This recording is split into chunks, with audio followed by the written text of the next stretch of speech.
Most agency owners that I speak to have never seriously considered hiring from the Philippines. And it's not because they've tried it and it hasn't worked, but it's because they've simply assumed it just wasn't built for agencies like theirs. And what I want to tell you after working with agency owners for the last 6 years and working with people from the Philippines for the last 6 years is that if you are an agency owner who is not happy with their profit margins, but hasn't started working with people from the Philippines or outside your local geographical country, then you are missing a trick, right? In the last 6 years of working with people from the Philippines, I have found that if you hire someone and it's cheap, it doesn't matter which country they're from, you should manage your expectations because they're probably not going to deliver the level of work that you want to have them deliver, right? When you are working with people in your local area, if you only have a specific budget and then you try to force a role into that budget, the chances are you're not going to hire the person that you need. I speak to agencies owners all of the time who are saying, oh, we want to hire someone to help us double our revenue, or we want to hire someone because we need them to take on the SEO or the PPC or look after our client accounts or project management or whatever it might be, but they don't want to pay them well. Well, newsflash, the chances are you're not going to get the right person with the right skills that you need, right? In the Philippines, you can hire somebody for 40% less than you can in the UK, but not because they're cheaper. It's because the cost of living is less, right? So you can hire someone with the same skill set as you can in the UK for 40% less. You can expect them to deliver the same standard of work. You can expect them to engage with the clients in exactly the same way, have the same skills, the same knowledge, the same experience, contribute the same amount of value, take the same level of ownership in the role as you would with someone in your local country, but it's going to be less because the cost of living is less. In this video, I want to show you what hiring in the Philippines is like in practice. If it's something you've considered or is it something you're terrified of, I want to show you what it's actually like. I want to share with you the key decision that it is imperative that you should make before any hire, irrelevant of which country you're hiring them from. I want to show you what goes wrong with hiring in the Philippines and why some people have a fear of hiring in the Philippines. And I also want to show you what happened when one of the founders that we work with got it incredibly right. This guy, he hired 6 remote professionals from the Philippines in 4 months. And in his own words, they were a better team than he would have been able to build in London. And they were at 60% less than he would have paid for the exact same people in London. You know, just to put a little bit of context into this, if you are spending 30 grand, let's say the salary that you've got is £30,000 or $50,000, and you're spending that with a specialist in the Philippines, Manila, Cebu, you're not hiring a junior, right? Out there, that's an exceptionally good salary. You're going to be hiring someone mid to senior. The mistake that people make when they think about hiring outside their own country is that they're placing their frame of reality, so their salary reference, on a completely different economic reality, right? If we're to reference a McDonald's, everyone knows McDonald's, right? It's a great reference point. If we're to reference a McDonald's here in the UK, the cost of a McDonald's in Manila is going to be 40–50% less than the cost of a McDonald's here. Therefore, you don't need to earn the same there that you do here to have that same lifestyle here that you do there.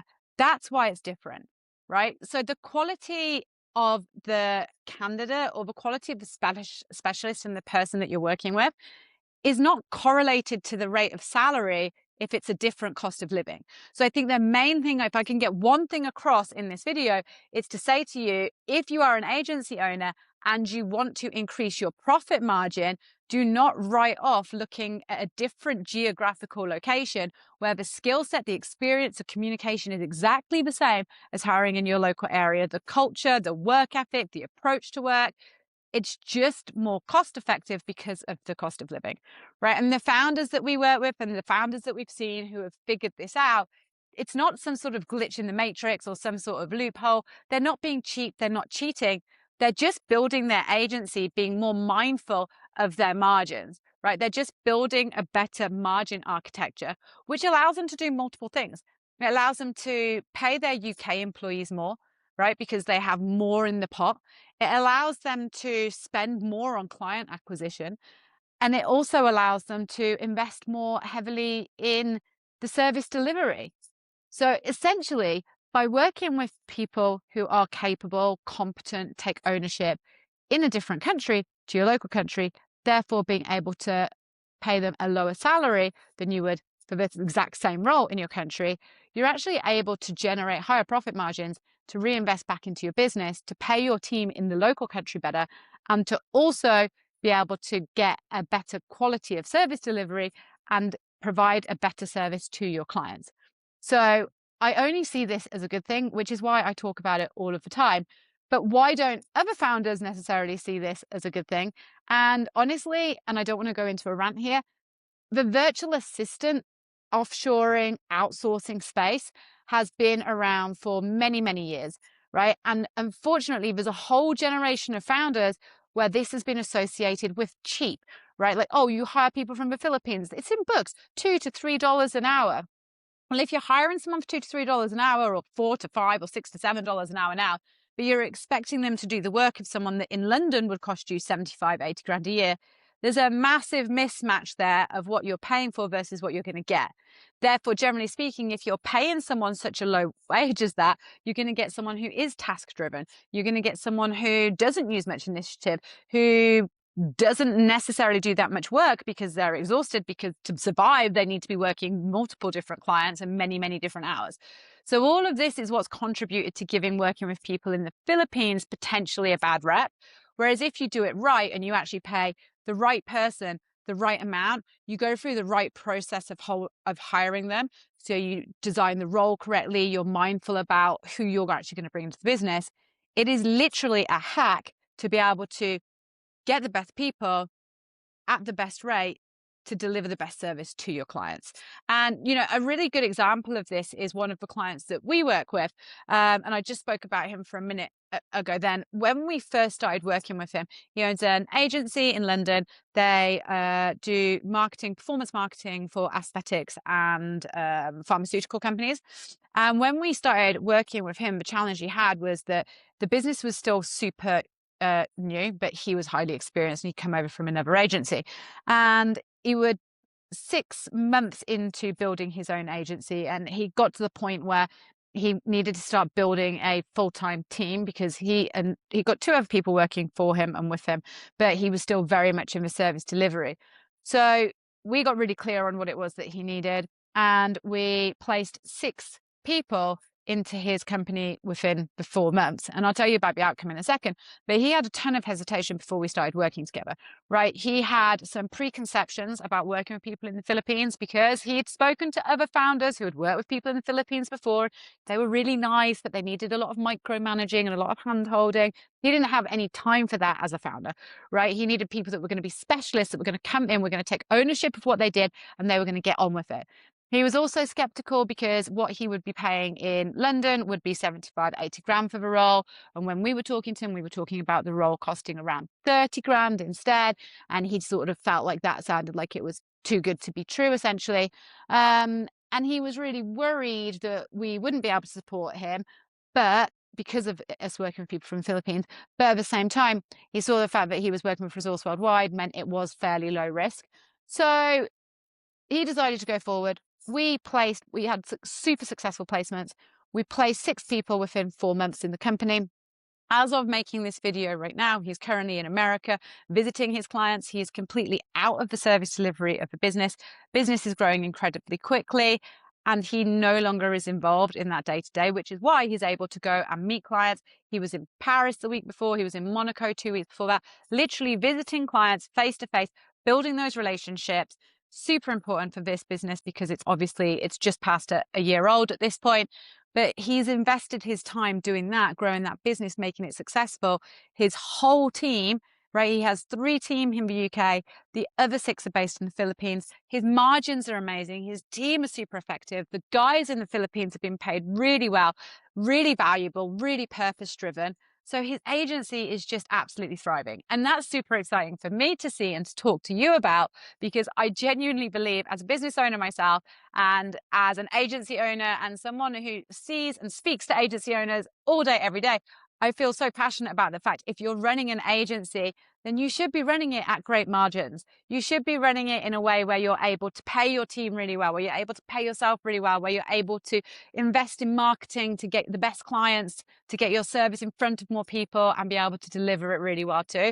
And he's a great example of someone who has architecturally built his team in a way that aligns with all of those other things that we just talked about, right? And I think that the key decision to make, I talked about it at the start of this video, is before you make any hire, just decide on what the investment is going to be to find that career-driven specialist, right? So instead of thinking, oh, what's cheap or what can I afford, think about what's right for the business. Design the role based on the outcomes. Design the role based on the ownership, but don't base it on what your budget is.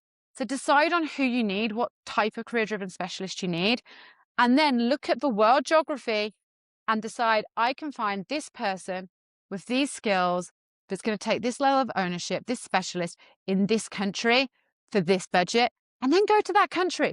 Don't limit yourself to your local country. You don't need to do that anymore. It's 2026, right? So if it makes more sense, for example, you might want to look at hiring in the Philippines, because a mid to senior level marketing specialist in the Philippines, just to give you an idea, will cost 30 grand. So design that role around someone who, yeah, it's 30 grand is the budget, but design that role around someone who's going to take ownership, who's going to add value, not be task driven, and hire someone who's a thinker as opposed to a doer. Because when you're hiring a thinker, it's a very different role to a doer. And it doesn't need to be a geographical hiring decision, because these roles can be done online. What I see when I see this being done wrong versus being done right, like to give you an actual example, when this is done wrong, people will have a low hourly rate. They will set a load of tasks. They will say, oh, I just need you to do this admin or whatever it might be. The person isn't highly motivated. They're not paid great. They're probably not really qualified to come in and take ownership of a role. The role hasn't been designed properly. 60 days in, the founder's frustrated. They're micromanaging their remote professional or assistant or whoever it might be. And they go, you know what, this model of working with people in the Philippines, it just doesn't work for me. Actually, when it's done right, it's phenomenal. So when it's done right, the role is designed properly. The person that's hired has been considered. They've gone through a rigorous vetting and screening process and interview process to make sure they're the right fit. They're then onboarded properly. They're given autonomy. They're given ownership. 60 days in, the founder's able to step away from, or the manager or whoever it is that we hired for is able to step away from that role and focus on different new business or client relationship development or whatever it might be. And the specialist has taken full ownership of the functionality of the role that they came in to do.